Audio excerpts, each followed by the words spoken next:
რას დავდივით, იმაზეც ვაკეთებ და იმაზე მოკლედ დროში. შეიძლება მართლაც ევროპაც გავავოცოთ. Поздравляю весь личный состав. კარგი მანევრია ძალიან. დიაპოლოვაში გადაცემდა. ვაშა გადაცემის სპეციალური გამოშვება მოგესალმებათ. თენგიზ გოგოტიშვილის პოდკასტი. გვიყურეთ, მოგვიწონეთ, გამოგვიწერეთ და მოგწერეთ. YouTube-ზე, Facebook-ზე, Instagram-სა და TikTok-ზე.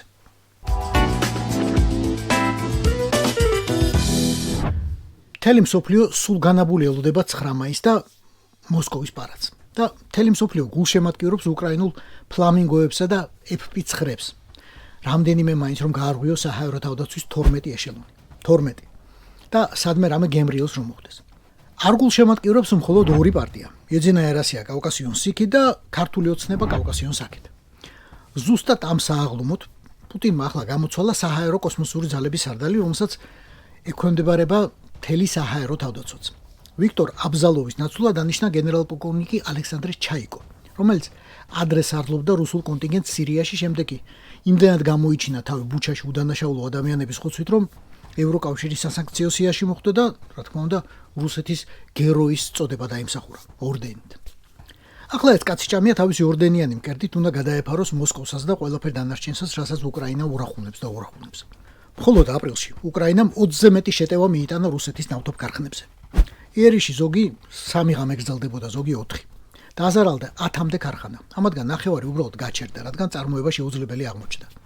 ექსპერტების შეფასებით, ნავთობის გადამუშავება რუსეთში ასე 2009 წლის შემდეგ აღარ დაცემულა. სხვადასხვა შეფასებით სიღრმისეული დარტყმების შედეგად რუსეთის სანავთობო სფეროს 20-დან 30%-მდე დაზიანდა. ისინი ნელა მაგრამ ახეხებენ აღდგენას, ამიტომ სიღრმისეული დარტყმების რაოდენობა სულ უნდა ვზარდოთ.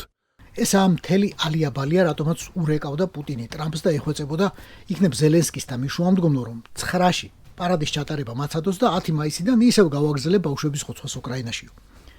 მაგრამ 2026 წელს ზელენსკის უკვე აქვს იმის რიხი, რომ ტრამპსაც უთხრას უარი, თუ კი ის მართლაც თხოვს ამას. ესაა ცვლილება, რაც ამ 4 წლის განმავლობაში რეალურად მოხდა. აღლუმის წინ რუსებმა საჰაერო თავდაცვის სისტემები ფრონტიდანაც კი მოხსნეს და მოსკოვში გადაისრულეს. ზელენსკიმ ვერ მოიტბინა კიდევ ახალი შანსია ჩვენი რაკეტებისთვისო. ახლა გინდა ხუმრობა ჩაუთვალეთ და გინდა ბრძანება. უპილოტო ავიაციის ძალები, რომელიც უკრაინაში ჯარის ცალკე სახეობადაა უკვე გამოყოფილი, ლეგენდარული მადიარის ხელმძღვანელობით, აპრილში საკუთარ რეკორდებს ხსნიდა. რუსებს გაუნადგურა საჰაერო და სარაკეტო თავდაცვის 25 კომპლექსი: ტორი, ბუკი, პანცირი, ასა. ასევე რადიოლოკაციის, რადიოელექტრონული დაზვერვისა და ბრძოლის 13 მობილური სისტემა: ზოოპარკი, კასტა, სკაიემი, მეჩი, პალანტინი.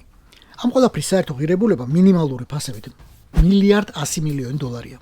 ამ მადიარმა სხვათა შორის ცოტა ხნის წინ უნიკალურ ინტერვიუში თქვა, ჩემი დანაყოფების შენახვა თვეში $40 მილიონი ჯდება. ჩვენ კი რუსებს 4 მილიარდის ზარალს ვაყენებთ. ასე რომ 1/100 ძალიანაც კარგი ბუღალტერიაა. და სიკვდილის ბუღალტერიის თემის გაგრძელებად. 2025 წლის დეკემბრიდან 26 აპრილამდე რუსეთმა გაიწვია 148,000 ადამიანი. უკრაინელებმა კი მხოლოდ დრონებით მოკლეს, ან მძიმე დაჭრეს 157,000-მდე. სხვანაირად რო ახსნათ, ახლა ხორცის მარაგი უფრო სწრაფად ნადგურდება, ვიდრე სამხედრო კომისარიატებს შეუძლიათ მისი შეოსება რუსეთში. და ბოლოს რიცხვი, რომელიც აუცილებლად უნდა დარჩეს ისტორიას. დღეისათვის იმავე მადიარის ცნობით, ერთი რუსის განადგურება დრონით $882 ჯდება. მაგრამ ჩემი მიზანია კიდევ უფრო გავაიაფო ეგ საქმეო. კი, ცინიკურად ჟღერს, მაგრამ გულს სალბუნად ეფინება. აღიარეთ. და მოდი ახლა ჩაუღრმავდეთ კიდევ ამ ბუღალტერიას. სხვადასხვა შეფასებით სიღრმისეული დარტყმების შედეგად რუსეთის სანავთობო სფეროს 20-დან 30%-მდე დაზიანდა. ისინი ნელა მაგრამ ახეხებენ აღდგენას, ამიტომ სიღრმისეული დარტყმების რაოდენობა სულ უნდა ვზარდოთ. ამაზე გასაგება და მარტივად ახსნა მგონი წარმოუდგენელია. ინვესტიცია საწარმო ხარჯი, ამოღება, სუფთა მოგება და საბოლოო პროდუქტი, თვირთი 200 ან 300, რომელიც შემდეგ უკვე რუსული მხარის ხარჯებში გადადის. ამ ბუღალტერიითა და ამ მიდგომით უკრაინული დრონები და რაკეტები ისე მისდგნენ ახლა კონკრეტულ ლენინგრადის ოლქს, რომ იქ რეზერვისტების მობილიზაცია გამოაცხადეს ცალკე. და სამსახურსაც, ხელფას დაპირდნენ. В рамках заседания штаба принято решение. ლენინგრადის საოლქო სამხედრო კომისარიატი გთავაზობთ კონტრაქტებს მობილური საცეცხლე ჯგუფების წევრობისთვის, რათა დავიცვათ ლენინგრადის ცა. ამავდროულად ყველა რეზერვისტი დასაქმდება კრიტიკული ინფრასტრუქტურის საწარმოებში, რომელსაც დაიცავს. სამსახურის ვადა სანწლამდეა. მაქსიმალური საკაზარმო სამსახურის ვადა 2-დან 6 თვემდე. საცეცხლე ჯგუფებისთვის აუცილებელ მთელ საղჭურვილობას, ავტომანქანებს, საკუთარ თავზე აიღებენ ოლქის მთავრობა და კრიტიკული ობიექტების ხანძვანელები. პეტერბურგში დღეს გაუქმდა ტექნიკის აღლუმი. პრინციპში რეპეტიციაც კი არ ჩატარებულა და რაც მთავარია, არც უფიქრია ტექნიკის გამოგორება მოსკოვში. პირველად მრავალი წლის მანძილზე. დიახ, საჰაერო თავდასხმის რისკის გამო მხოლოდ ცოცხალი ძალა ჩაივლის და მორჩაო. და ახლა მაინც ხომ გასაგებია, ჯართს უფრო უფრთხილდება ქვეყანა თუ ადამიანებს. გამოცხადებულია, რომ წითელ მოედანზე ყველაფერი მხოლოდ 9 საათს გაგრძელდება. აქედან პუტინი მოედანზე მხოლოდ 15 წუთს გაჩერდება. პუტინი რა ალბათ ორეული ნომერი 5 ან 12. მაგრამ ეგეც შანსია. 15 წუთიანი ფანჯარა უკრაინული რაკეტებისთვის რომ კაცობრიობა გააბედნიერონ. უკრაინა ამასობაში ურტყამს მიზანმიმართულად პორტებსა და რეზერვუარებს ბალტიისა და შავ ზღვებზე, რომ რუსეთს გაუჩეროს ექსპორტი და ვალუტის მიღება. ურტყამს გამორჩეულად დიდ გადამამუშავებელ ქარხნებსა და იმათ, რომლებიც ფრონტთან ახლოსაა ყველაზე მეტად და მონაწილეობს საოკუპაციო ჯარების მომარაგებაში. ახლა რა თქმა უნდა, ურტყამს სამხედრო მრეწველობასა და საწყობებსაც, პირველ რიგში კი უშუალოდ საოკუპაციო ჯარებს. მხოლოდ აპრილში განადგურებული ამ მძიმე დაჭრილია 35203 რუსი ტერორისტი.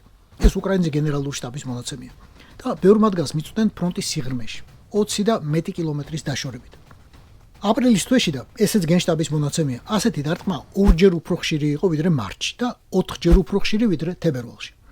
ესაა მიზეზი, რომ აპრილში რუსმა 120 კვადრატული კილომეტრი დაკარგა. ეგ უკვე საფრანგეთის საგარეო საქმეთა მინისტრის ბაროს ნათქვამია. ახლა ველოდებით მაისის მონაცემებს ფრონტიდან და წითელი მოედნიდან. არ დაგვაღალდოთ უკრაინელებო და რუსის პვოშნიკებო. აბა, თქვენცით. ეს იყო ვაშა გადაცემა. თენგიზ გოგოტიშვილის პოდკასტის სპეციალური გამოშვება. გვიყურეთ, მოგვიწონეთ, გამოგვიწერეთ და მოგწერეთ თქვენი კომენტარები. YouTube-ზე, Facebook-ზე, Instagram-ზე და TikTok-ზე. რაც დავიდი, იმაზე მეც ვაკეთებ და იმაზე მოკლედ დროშა. შეიძლება მართლაც ევროპაც გავავოცოთ. Поздравляю весь личный состав. კარგი მანევრია ძალიან. იაპონიაში გადაცემდა.